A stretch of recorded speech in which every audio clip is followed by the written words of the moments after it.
Hello, everybody, and welcome to another special live edition of Spilling Ink, the talk show that takes you behind the book to meet the authors and artists in the publishing industry. We are here with a great panel of guests today. This is our greatest showmen and women edition, and I can't wait to introduce you to all of them. But first, I want to give you a little word from our sponsor, Book Branders. Book Branders is your self-publishing concierge, providing package and a la carte solutions to get your book to market. From book design to editing and marketing, their team of professionals can help you successfully bring your book on the market without breaking the bank. You can contact Book Branders today at bookbranders.com, and you'll even get a free 10-step guide to self-publishing. And one of our other hosts, Katie Solitis, who is unfortunately not with us tonight, has worked with Book Branders extensively, and she can vouch for them as an awesome company. All right, so tonight we have some very cool people. They have all been on the show before, but we absolutely love talking to them. All of these guys are talk show hosts or podcast hosts themselves, so this should be quite an experience for you. First up, we have Mr. Joshua Pantalleresco. How's it going tonight, Josh? It's going good. Did I pronounce your last name right? Yeah, you got it in one. Yes. All right. Also tonight we have J.E. Taylor. How's it going? Hello, it's going well. I'm here for Katie. Well, you're not just here for Katie. We love you too, Jim. I know, but she asked me to help out, and I'm like, okay, sure. And I have to say, I'm part of the team, so you are part of our team, and we love you. And you look stunning tonight in your cool Christmas shirt. Thank you. Yes, you're welcome. All right, we also have Mr. Joe Compton. How's it going, Joe? Hello, everybody. It's going good. Excellent. And then last but certainly not least, we have Miss Christine Stratus. Hey, everyone. How are you doing? Great. And I think that I might have just called you Christine, and if I did, I apologize. It's Christie Stratus. Yes. So I'm sorry if I said Christine. Sometimes my words get a little mushy. But so since we've got Christie right now, Christie, tell us what you do.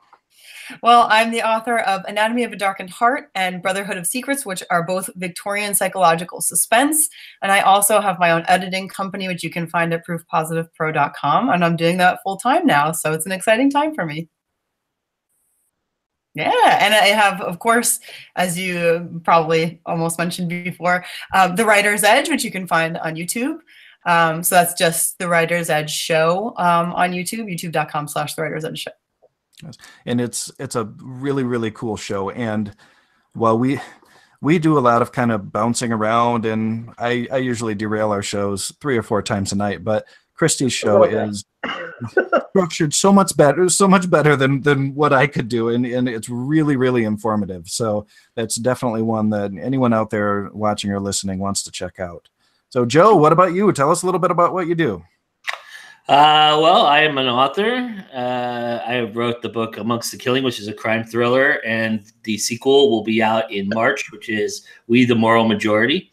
And I run the online network called Go Indie Now, which basically highlights and supports indie artists of all art forms. And we do so through produced shows that we produce on a weekly, monthly. We're going to be starting daily here pretty soon. And we do interviews that we post periodically. And I just came from a film festival earlier today, and I've got another show coming out tonight. And so, yeah, that's what I do. Well, and just so you all know, when Katie and I, because Katie and I talk a lot about, kind of what's happening with this show and in the future with this show, and we were talking about things that work and what things that we'd like to accomplish. Every conversation we have, we end up bringing up Joe Compton's network that he's got going, because he really does a lot of cool stuff, guys. And it's a great series of shows, so you definitely want to check him out. Mr. Josh over there, hiding in the corner. Tell us about yourself, Josh. I write stuff. My next book, Alice Zero, which is a prologue to a book board game series coming out later, is coming out in January. My following book afterwards is The Cloud Diary, which I March, but if not April at the absolute latest. I have a podcast called Just Joshing. I've interviewed authors primarily, but I've also interviewed photographers, comedians, pro wrestlers, politicians, comic book creators, and basically I get to make an ass of myself on the air, and people seem to like it. So I have fun doing it. People love it. And you sometimes are a little too chill about the show, but you just recently won the Aurora Award for Best Podcast, didn't you? Well, I didn't put my name up for nomination or anything like that. I literally woke up one email morning and I was like, "You're nominated." I went to VCon and I heard my name called out. I didn't expect that. It was kind of it's definitely been one of many amazing surprises this year. And I got a lot I still can't talk about just yet, but lots of things are happening. So it's been a really cool, it's been a fun ride this last year. I really can't complain. So he won't tell you all about it, but he's told me, or some of it at least. And oh man, is it juicy? It's juicy. It's good stuff. All right, J.E., I have an admission. Now, at the beginning of every one of Josh's podcasts, he says, if you'd like to, confess anything or disclose anything, now's the time to do it. And so I have a confession to make. Yes. When I was on Josh's podcast and I was talking about our staff members, I said that J.E. Johnson was one of our hosts. And it's not J.E. Johnson. But no, it's not. In my defense, one of our good friends is J.E. Johnson from out west. And so I had her in my head when I was talking. And so I feel bad. So J.E., why don't you tell us about the real you? J.E. Taylor. I'm called Jane by Jason and Katie on the show. I write paranormal thrillers. My latest one is right up there. It's Snow, which is a take on Snow White, and it's dark. And I'm writing a new one right now that first half went to my editor. It's called Fire Cursed, so it's about the daughter of Lucifer.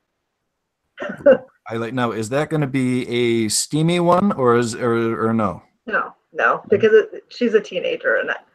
So, okay, because you write steamy stuff as well. Oh yes, I do. Have a paranormal thread.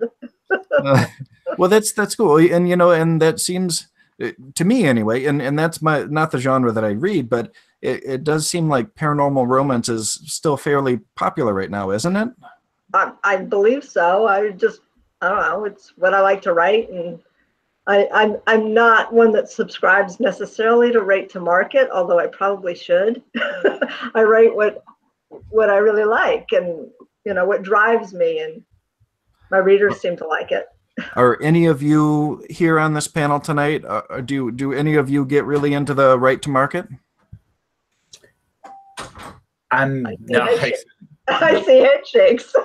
Yeah. Okay. Well, and for many of us have heard of the 20 books to 50K, and I think that they've had a ton of success, and now they're touring all over the place to conventions, and that's amazing, and I'm glad that works for them. I am not a Right to Market kind of guy. Just this last year, my publisher said, "Hey, we want more big action thrillers. That's what we want you to try to do." And so I got through about 30,000 words in a manuscript, and I've set it down. And it's not that I won't pick it back up, but I just don't feel like it had any heart in it, because it didn't. It really didn't. It was just me trying to write what I was told to write. I'm like, this could really be a good book if I had my heart into it, if I had that passion behind it. But because I don't, I'm going to step back, and I've started another project. And when I feel the time is right, and when I feel like I can do a good job with it, then maybe I'll go back with it. But yeah, I've got to write from the heart too. Makes me curious. You said action thriller.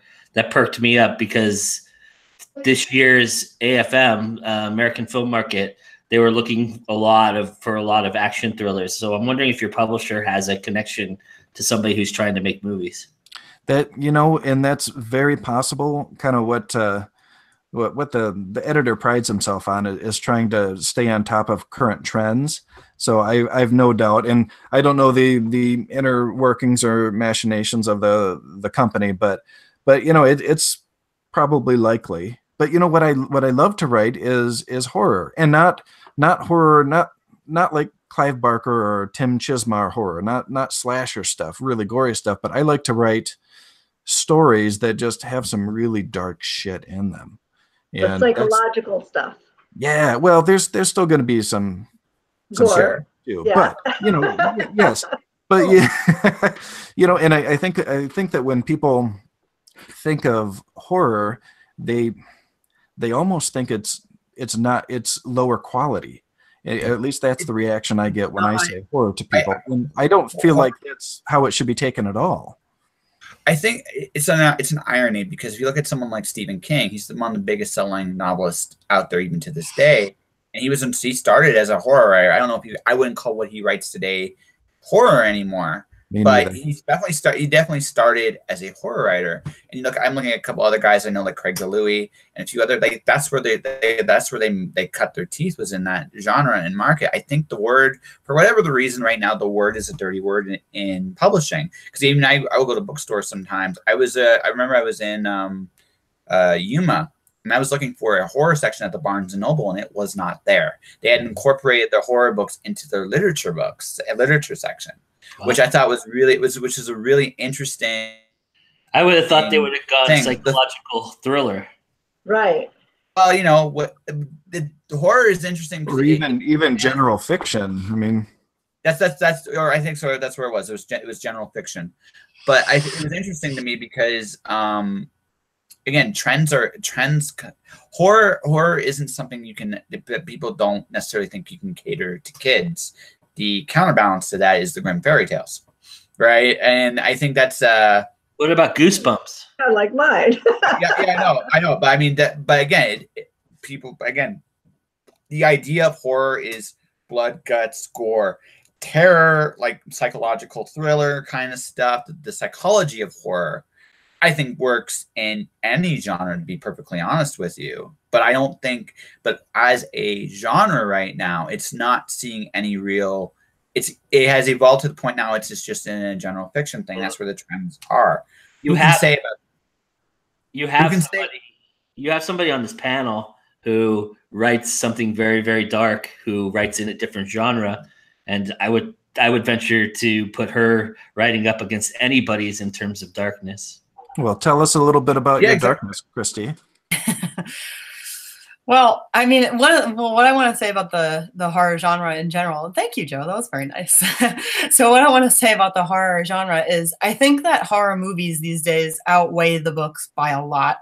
I think people like visually seeing the horror and just watching it go by instead of reading it for some reason. And I'm not sure if it has to do with the enormous amount of graphics or what it is. But I just find that I hear more people say that they want to see a horror movie than that they want to read a horror book. So there must be something in that.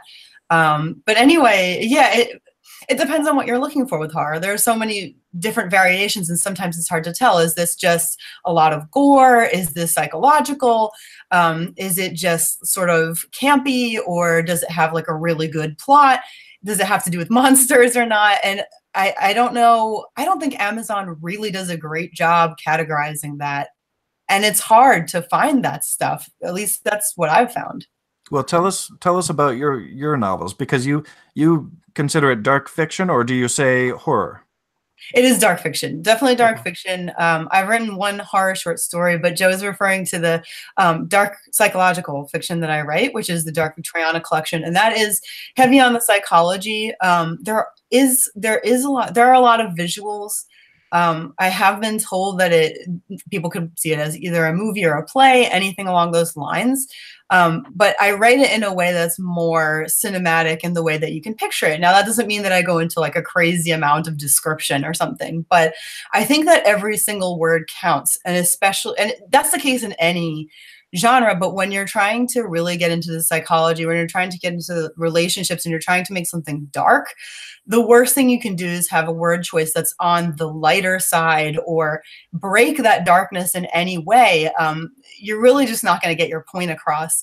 So it is like, it's a difficult thing. I think it's more difficult to write than you think, like most people think.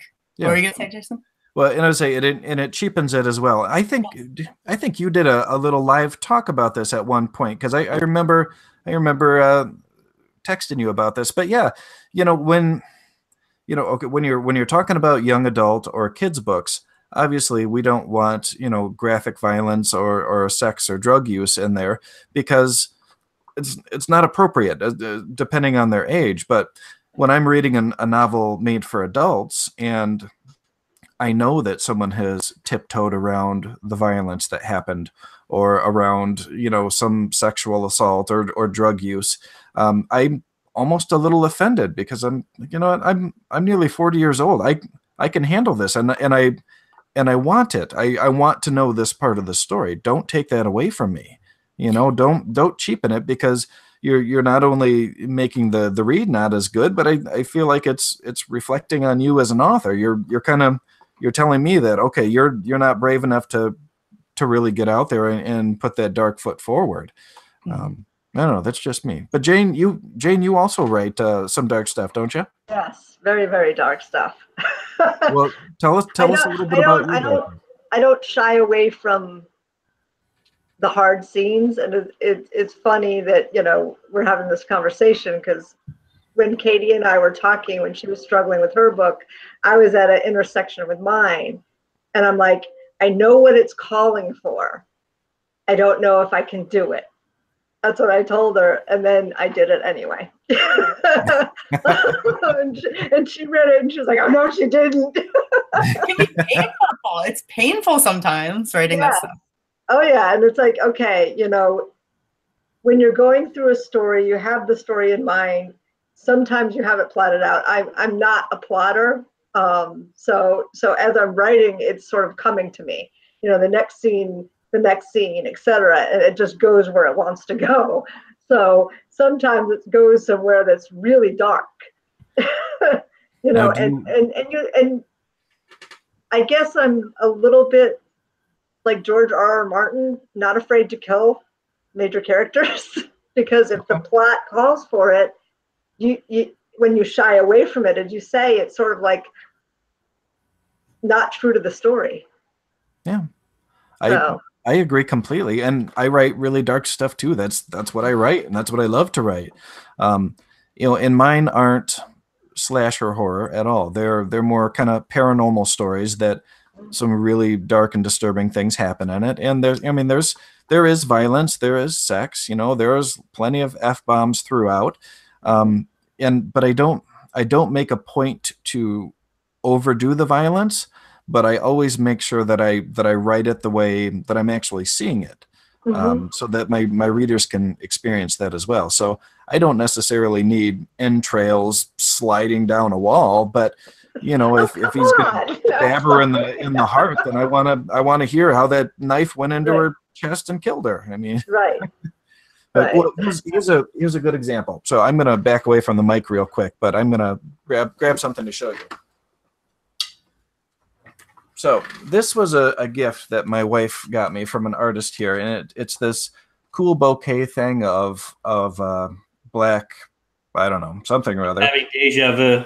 Yes. I've talked about this before. And then buried in the dirt here are little doll heads, and they're super creepy. Yeah, that is creepy. Yeah, but there aren't blood and guts running down the side of it or anything. So I don't have a problem keeping it out on display where my kids can come down and see it, because I feel like it's tastefully done. It kind of tells its own little story to me, and I like it. I like it. It's very nuanced. Some of the most disturbing things have nothing to do with violence, like at all. You know, it can just be, how could one person do this to another person or treat family this way or something like that and really destroy their entire future. Anything along those lines can be just like disturbing, you know. But another thing is, and I'm not saying whether this is right or wrong, I'm just going to bring it up. I think horror also can have problems where, you know, and I think maybe other genres too, but where people now want trigger warnings for some things, and it becomes sort of tricky. What do you put a trigger warning for? Because I have disturbing psychological stuff. Do I have to put, here's a trigger warning? Do you put it, like, what situations do you put it for? And I don't know. I find that people can be annoyed if you don't, and people can be annoyed if you do. But I think it does affect a number of genres in an interesting way. Well, I think you're totally right, and I've never put a trigger warning on one of mine. However, I'm writing a series of erotic romance fairy tales, and I've been kind of polling some of my other author friends and saying, hey, you know, what's the best way to do this? You know, how do I go about the marketing and the branding of it? And one of them had mentioned trigger warnings, and she said that if there's going to be dubious consent or non-consensual sex, that's something you definitely want to put a trigger warning on. Because some people can be very, very offended by that. In my first book, The Cold Room, there is a non-consensual sex scene in it, and it's bad, and it's portrayed as bad. You know, you know it's a horrible thing while you're reading it. And one reviewer wrote just a beautiful review of the book. I was so happy with it, and I posted it and shared it around. But she mentioned right in the review at the end, she said, you know, just to let you know, there is this scene in here, so watch out for that.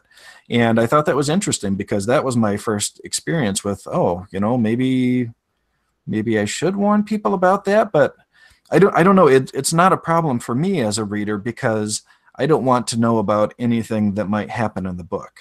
It's interesting because I have a noir story I've put down for now, but it opens scene. Like, that's where it starts, and it just gets darker from there. Actually, if I should do it, it's noir. It's very nihilistic kind of noir. So I mean, anyone that's buying this kind of stuff, I think I know what they're getting into, but it just starts dark and it gets dark. Where I'm kind of struggling with right now is I have Cloud Diver Book 2 in my head, and one of the things I'm actually considering doing is actually doing a sensitivity reader kind of thing for it, because I'm talking about some really so that series is about, basically, it's the Matrix meets Indiana Jones. But one of the things I deal with, because I can see this as a thing now starting, is human experimentation on the genome and what is a human being.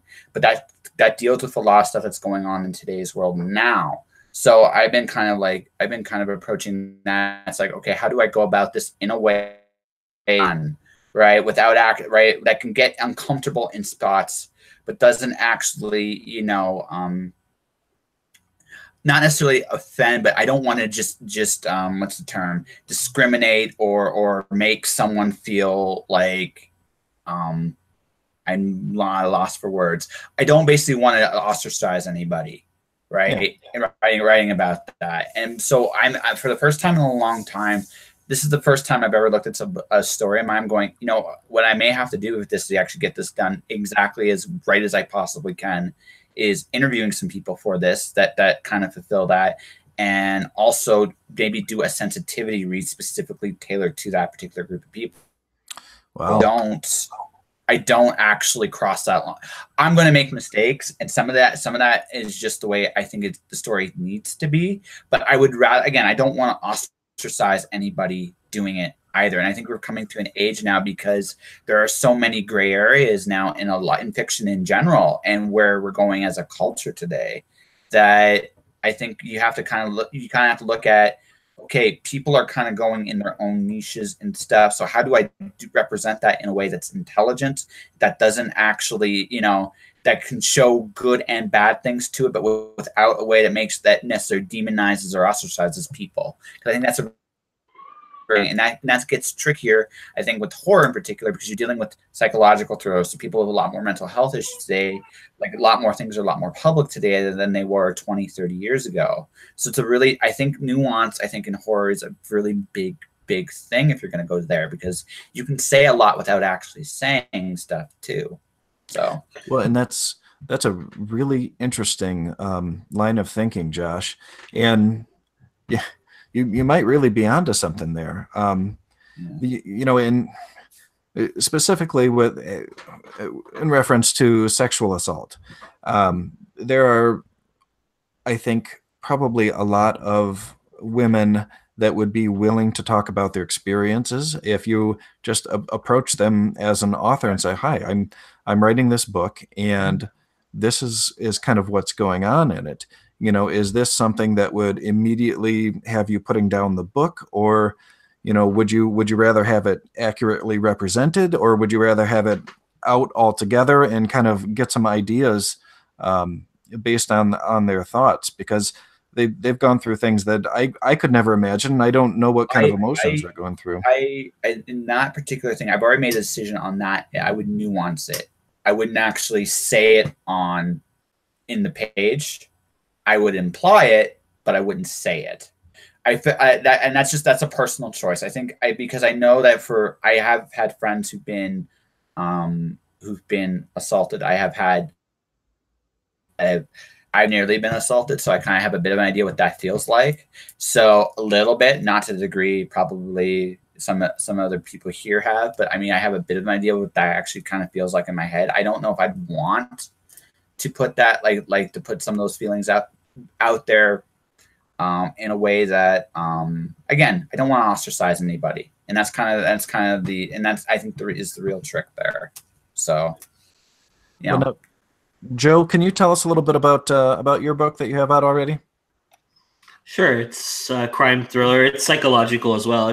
It follows two dual storylines. So it's one story told in dual perspective. So one story is told by the cop, one story is told by the detective, and the other story is told by the murderer. And it's basically them telling the same story just in their view. And so it gets dark, and there are some uncomfortable things in there. I'm sure Christie could probably add a little bit of the uncomfortable things that I put in there. But and my father-in-law, I always tell the story that my father-in-law read the book, and when he read the book, he looked at me and he didn't speak to me for a couple hours, and then he looked at me and goes, I don't think I really know you anymore. Well done, sir. Well done. And I said, it's just a book. It's just a book. There's nothing about it, and that's me in it. So, but yeah, it was. So that's what it's about, and it follows their pursuit of one another. So. It's a really great book, and I love the psychology. I love the difference. I love when you see like what unravels behind each character's reason for the way they've become. And it, you know, villain, detective, you see a lot of interesting crossovers that I won't talk about. But anyway, it's worth a read. Very, very much so. It's really good. It always gets me excited when somebody tells me that they relate to Jack a lot more than they thought they would, because Jack is the mass murderer, Jack Casey. And so, because there is some duality to my whole thing was exploring the duality of a person. You know, we all have, there's two sides to every story, and we all have our version, and sometimes our version doesn't match that person's version, or sometimes you don't get to see why that person made the choice that they made. And so I wanted to explore that. And it actually was never, when I first wrote it wasn't a detective and a mass murderer, but it just fit. So, and then I actually went on a ride along, and I did research. I actually met a retired Los Angeles police detective, and it all came together after that. So, man, you're like legit, dude. That's awesome.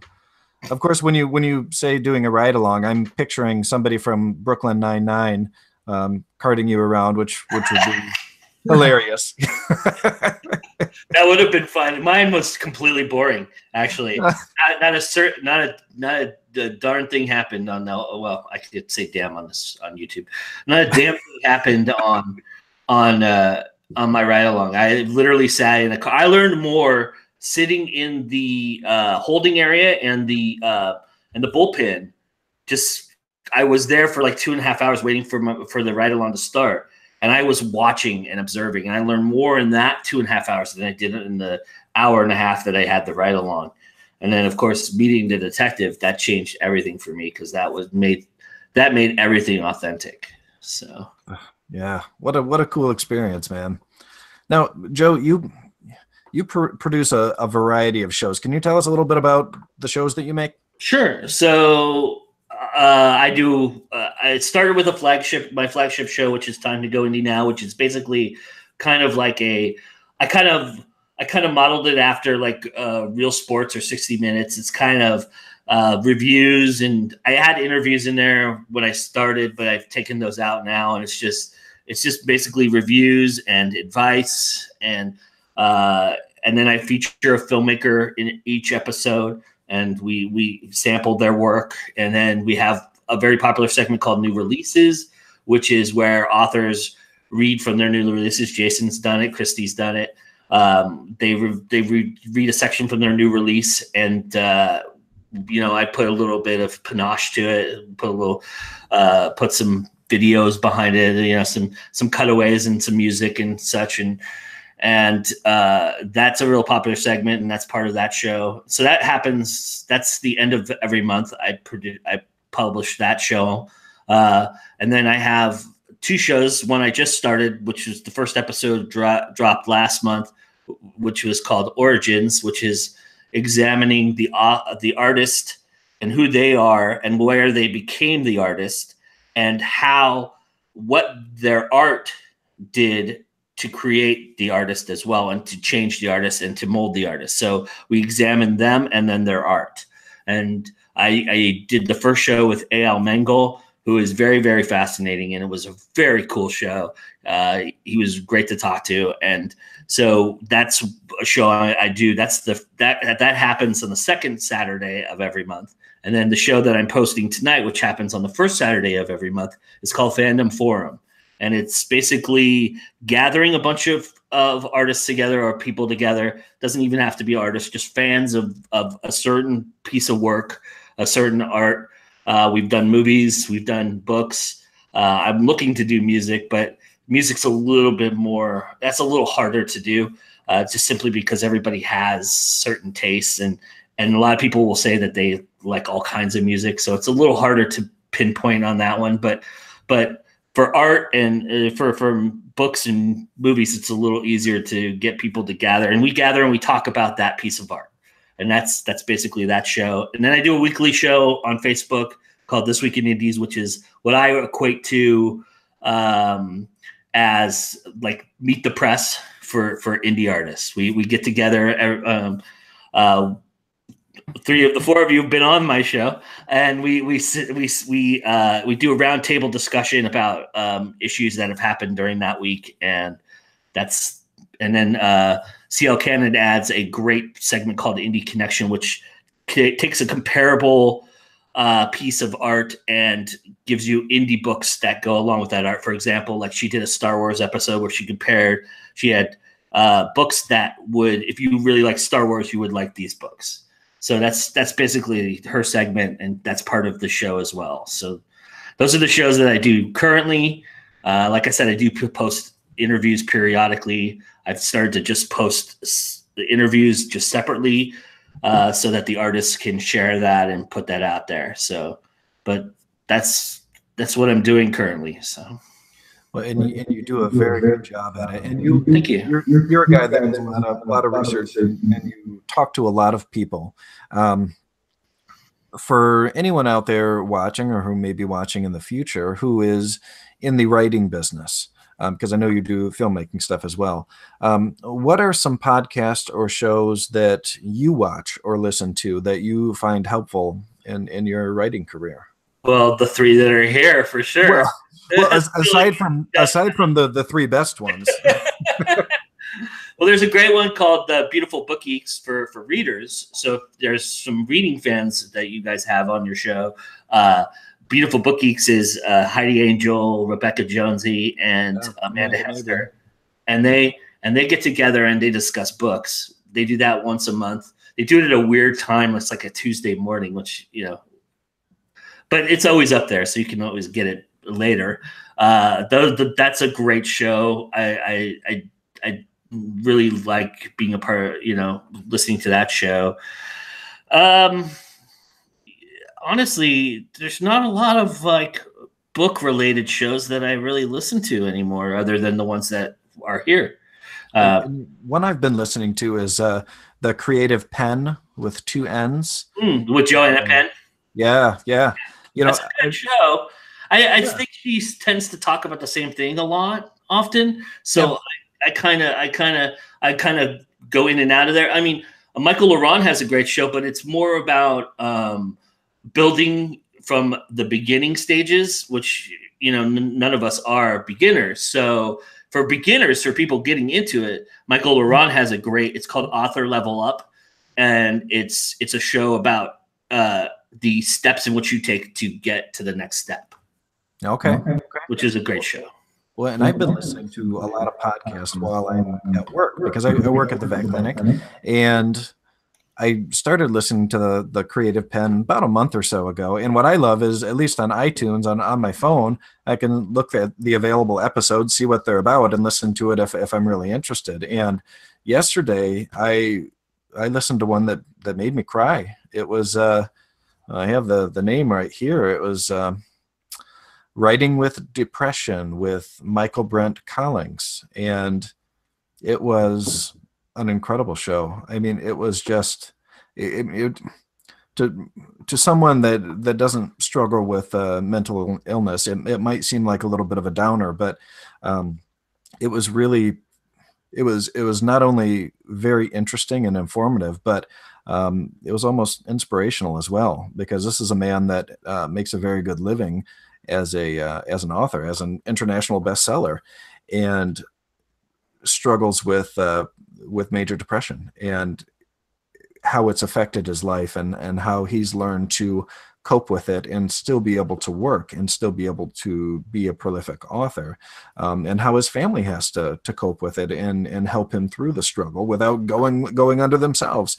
And I was so moved by it, because listening to this man speak, I'm like, wow, it's like he's my clone. I mean, I feel so much like this man, and my struggles so closely mirror his own and I thought that was a really special thing. And it's not that every episode of her podcast touches me, but it was good. And I thought it was an amazing thing for her to be able to showcase on her show, on a show that a lot of times is talking about marketing and Patreon and this and that, to really get into some hard hitting stuff. I was impressed, and a little envious too, because I was like, you know what, I would like for us to be able to help someone like that, or to touch people's lives like that.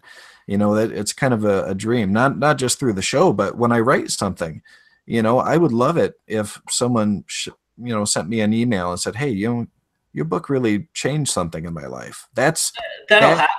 That's what I want someday.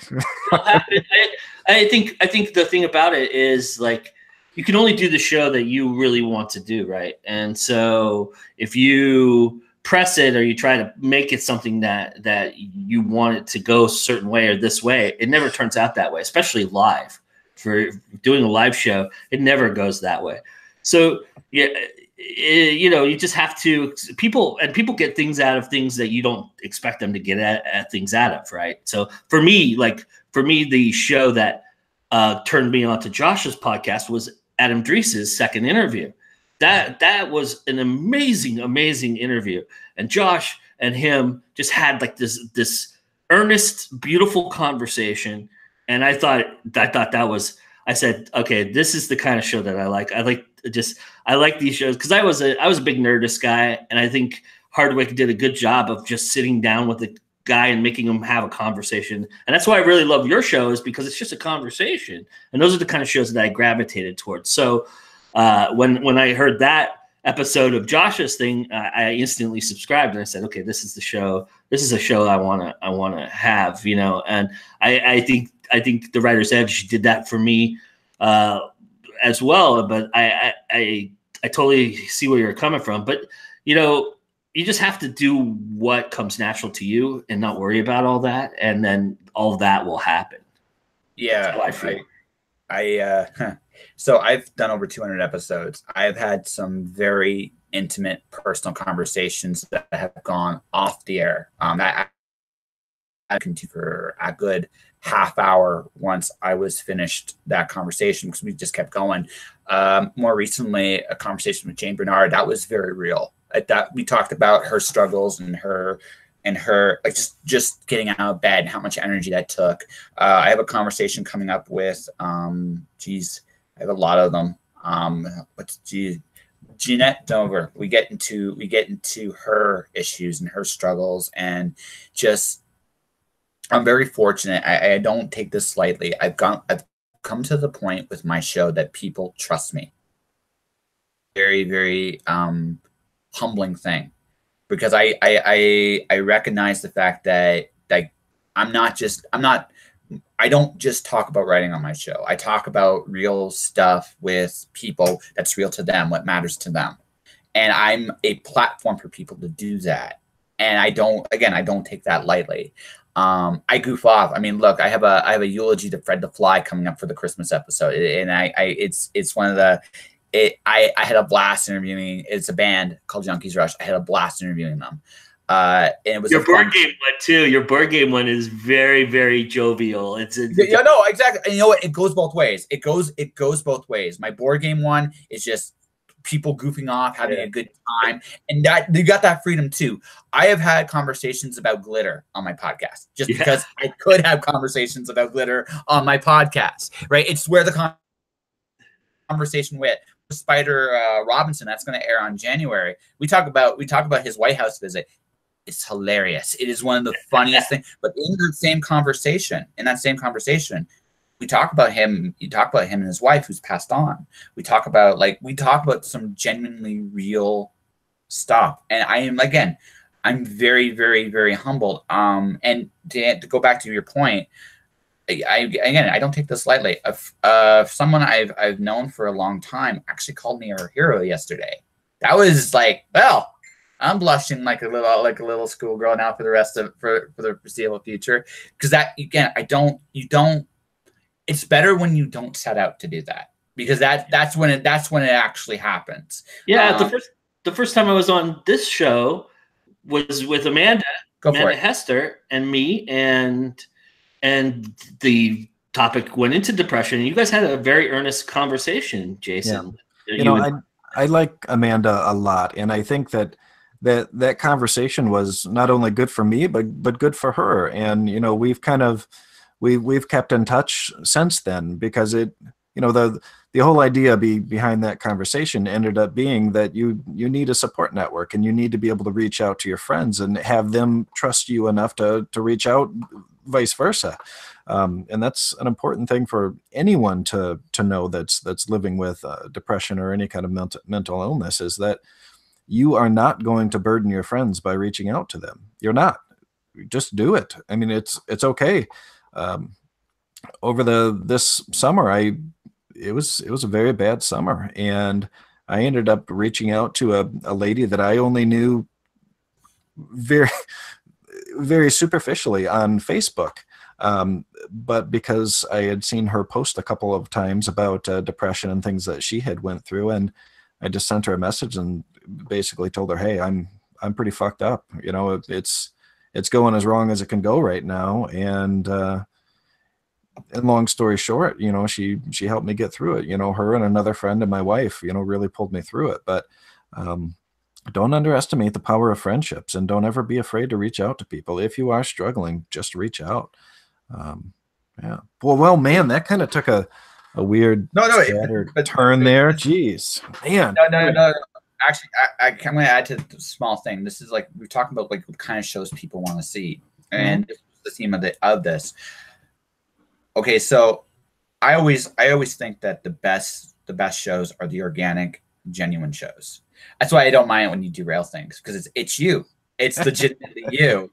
And I think, and it wouldn't be any other way, and it wouldn't work as well as it is. I think you and Katie are a good balance, because I think sometimes she's the one that kind of goes, "Okay, Jason, the chain's here," but that's okay. The fact is, the fact of the matter is, right? No one wants to hear an inauthentic show. No one. I don't have the time. No one has that time to go out there and you're going to do a show of any kind, whatever it is. It has to be something that really, really touches with you, and people can feel it when that's the case. People know it. I know, like, people, when they listen to my show, they know that you're going to be either entertained, we're going to talk about something deep, or I'm going to try to inspire you. Because those are the three things I do on my show. I try to do each and every time. I want to get a sense of who that author is, and I want them to tell their story. And that's my show in a nutshell, right? And that's my goal each and every time I do a show. Sometimes I think our shows are better than not. But again, that's the goal every time I go out there. And because of that, people gravitate to it. Your show, whatever any of your shows are about, as long as they feel real and they're organic and it's you. Because, well, ultimately people don't, and I say this on my show, people don't buy books. They buy you. Your books are an emphasis of you. They are an expression of who you are as a person in some way or another. So that is what you are selling. So if it's really you, like going back to writing to market, you can write to market if it's your niche and your what you're doing, then you should. But if it's not who you are, don't do it. It's a waste of your time. So be true to yourself, right? Yes. Well, absolutely. I have to say, we're about to go into one of my new segments called Teach Me Something, where you guys teach me something. And Josh's topic was to teach me something about podcasting. And I didn't even get to ask the question because he did. He just taught us all something about podcasting, and what he just said. And I think that's an important thing for all of us to remember, even those of us that have been doing this for a few years. Or if you're brand new, remember, stay true to yourself, talk about the things that you want to talk about, and that's how you do it. And if people love you, they're going to be there. And if people don't love you, they're going to move on to something else. And that's not the kind of people you want anyway, because they're not into what you're doing. So well done, Josh. All right. So on to Teach Me Something. Joe, I told you you'd be first. I want you to teach me something about the art of interviewing. All right. Well, I jokingly, but not so jokingly, said that this question really belonged to Christie, because she teaches me something about interviewing every day, and I steal a lot from her. And which is true. But I will indulge the segment so that I don't bring it down and actually give you something. Two things that I think are really important in an interview, and that is, one, to do your research, to look at the person's other interviews, to see what they've been asked a lot of times, because you don't want to ask the same question they've heard 100 times, because they've heard it 100 times. They're going to give you a canned answer, or they're going to be upset that you gave them the same answer, or you gave them the same question. So you want to definitely look through your research and dig deep into that person, find everything you can about that person. You might find something that will angle toward what you're trying to accomplish in the interview. And then the second thing I would say is aim to have a conversation. Don't aim to have a question and an answer. Don't just be like, okay, here's my question, give my answer. Okay, here's my next question.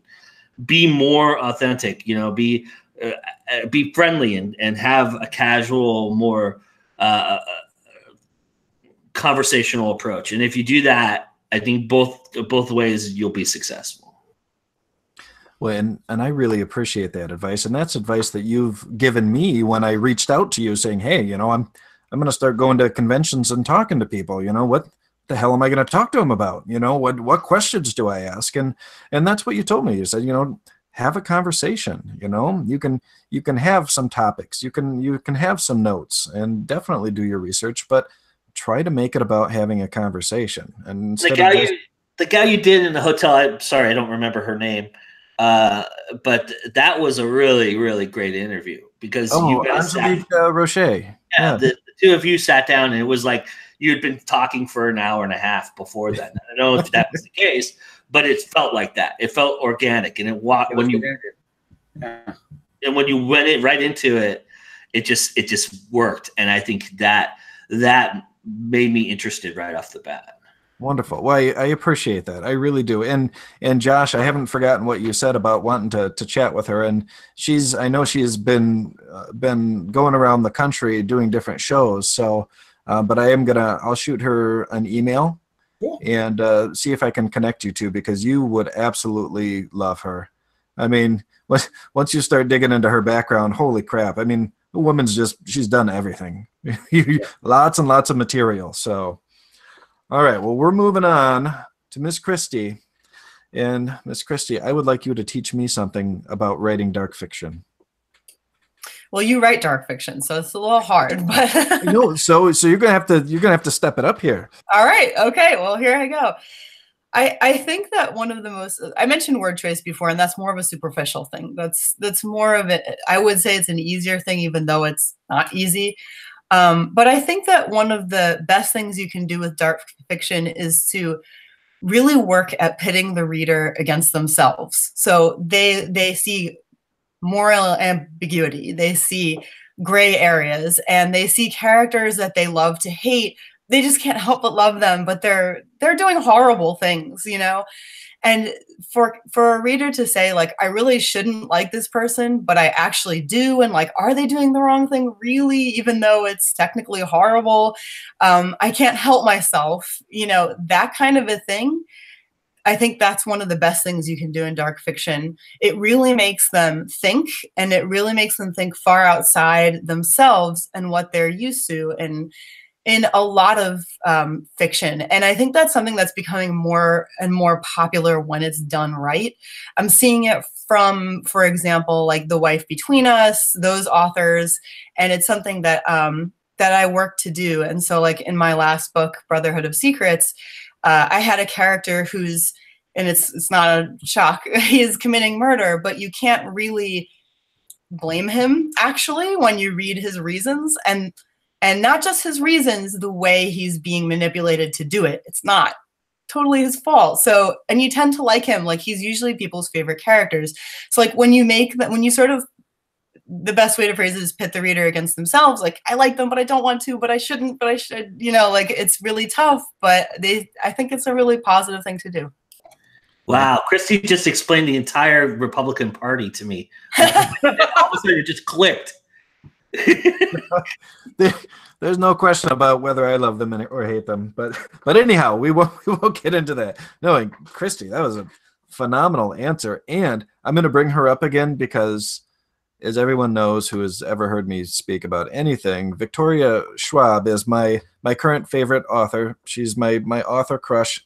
She is just fantastic, and her books do a lot of that. If you read Vicious or Vengeful, you fall in love with these characters, even though they are just doing the most despicable frickin' things ever. Yes, but I think that's great advice. And making. Oh, go ahead, Josh. Darker State of Magic's similar too. That's yes. her as well. Yeah, and that one's awesome.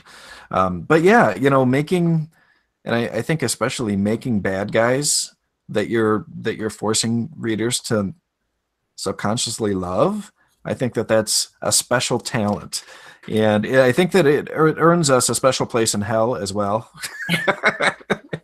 They want more of these terrible people, and they feel bad, but they love it, you know. Well, all right. So Jane, whose last name is not Johnson, you've been writing a long time, and you've got a lot of books. And yes, you are a wife and a mother and even a grandmother, right? Yes.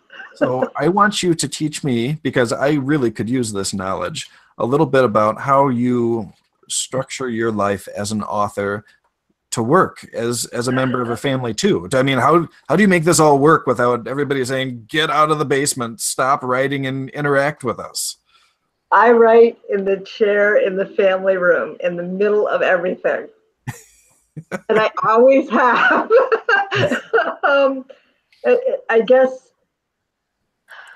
I never excluded myself from the family, although my brain was never there when I was writing. So while I was physically in the room with the kids and, the TV was on and all of that, I just, boom, I'm in the story. Forget it. You can just tune it out, huh? Yeah. It's the same thing when I read or when I'm really watching a television show. I can tune everything around me out. I know it's a unique talent that a lot of people don't have. Yeah, they can't do it. So I never really had my little own space. I should ask my husband to come over here and say something, but he did a lot of this stuff around the house. He made it so I could do stuff in the evenings, and I love him for that. And was that something? I have a full-time job too, so full-time job, mother, grandmother. Yeah. What do you do for your day job? I'm a business analyst at an insurance company and the broker-dealer. So, okay. So, I work, when we have major projects, I work probably about 50 hours a week. He works 80. So, and then I come home and I do my writing in the evening. How do you have the brain power to write after all that work? Sometimes I do, sometimes I don't. It depends on stuff. My writing is my escape. It's my fantasy land, even though it's dark. And after some time, some really bad days at work, it's really good to kill people on the page. So it is a release. So I can totally get behind that. I'm not really good with balance. I'm learning, my kids are now out of the house. My son's at college. My daughter's married and has we have the grandchild. So, now I have more time to just sit and enjoy myself. Oh, good. Michael Jordan used to say around how people used to ask him how he used to shut out the heckling and the crowds and stuff like. He said that he treated that moment like a sponge, in that if he just absorbed it all, it would just numb him and he wouldn't hear it anymore. Or the very opposite, which is if he got how a sponge sometimes gets too much water and you have to squeeze out the water, he would just squeeze out the water and squeeze out the crowd. And that was how he dealt with, millions of people yelling at him, or 100,000 people yelling at him. Who was that? Michael Jordan. Oh, okay. Yeah, that would be. He used to say that a lot. And I've also heard from some of the more the basketball players who lived in the ghetto areas or the rural areas. What they would always say, crowds don't bother them because trying to play basketball when a 400-ton train is going over top of your head while you're trying to shoot a hoop. Good luck with that. Interesting. Okay. So yeah, noises. Once you get used to it, I think it just becomes part of your.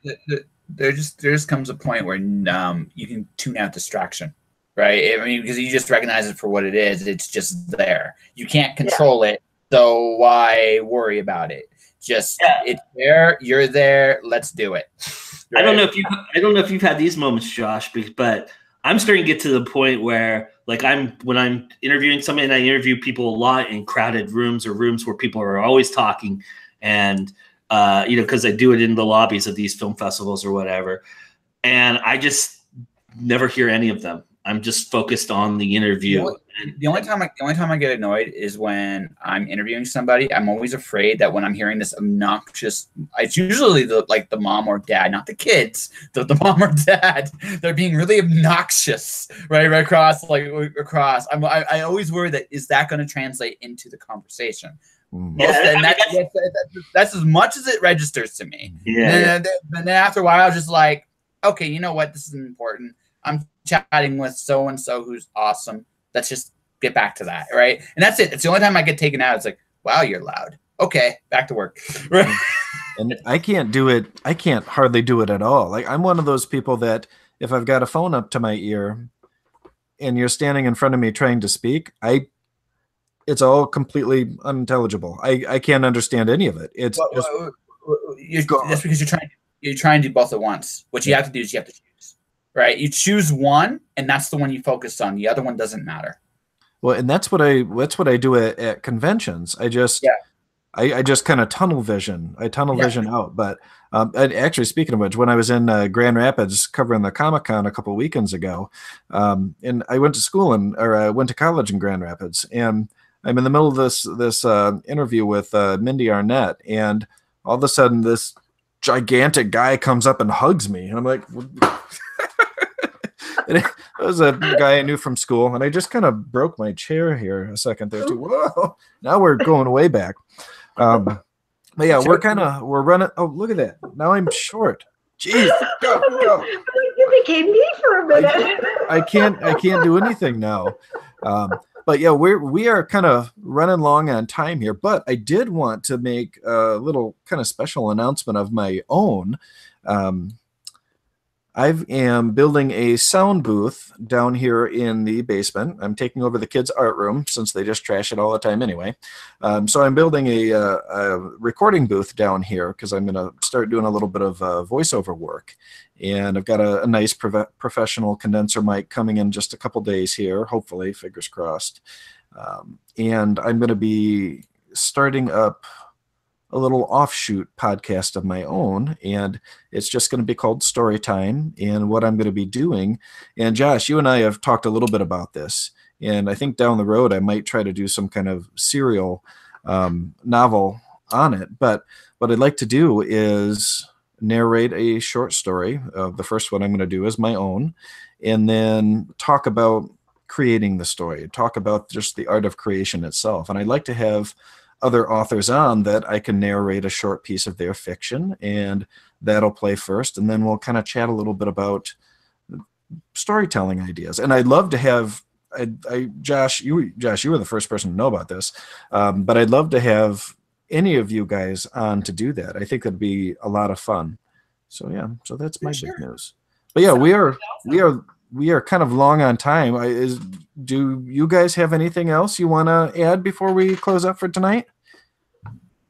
It's been great. Yeah, this was a lot of fun. Yeah, it has been great. So cool. Okay, well, everybody, this has been another episode of Spilling Ink Live. I think my chair is still a little too low here. I don't feel like I'm in the camera right. I broke my chair a couple seconds ago. So I just want to thank all of our wonderful guests for coming on tonight and hanging out. You guys are some of my favorite people, and I really love chatting with you all. So thank you. I just have one thing to say, Jason. Just one thing to say. Con!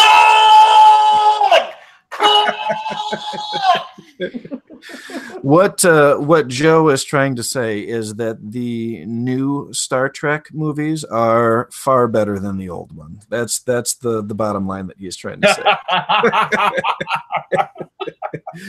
Oh, all right, everybody. Have a good night, and we'll see you at the next episode.